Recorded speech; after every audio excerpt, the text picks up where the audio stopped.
Sir, kain na po. Impress, ah. Ganito po talaga ako sa trabaho, sir. Lagi may extra mile.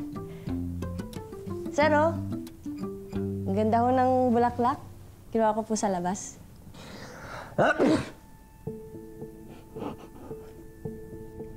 Sir? Sir? Oh, sir? Sir? Sir? Sir? Sir, ano nang nangyayari, sir? Sir, tatago akong doktor? Sir, tatago akong doktor? Aho? Ano yan? Ho, ano po yun? Backpack! Backpack?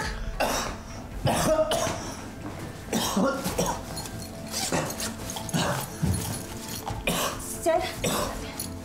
Sir? Sir? Sir?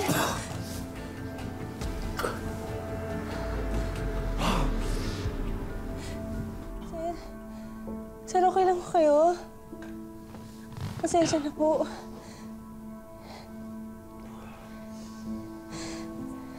Sir, pasensya na po talaga. Sorry, may papapirmahan lang po ako. Sir, ano nangyari? Inaatake po kayo ng asma? No, I'm good. Hey, wait ah. Le, pakilabas na sa... Ilabas mo. Pinarningan ko naman yung housekeeping at saka yung kitchen tungkol sa asma nyo. Ano nangyari? Sino naglagay? Ma'am, ako po yung naglagay.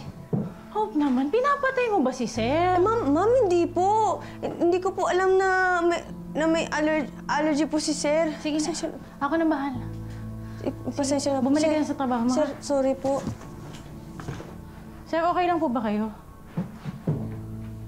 Sorry, sir, hindi na po mauulit. I-briefing ko sila ulit. No, I'm good. Basta hindi na ito makakarating kay Mami.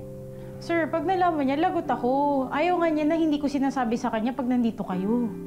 I got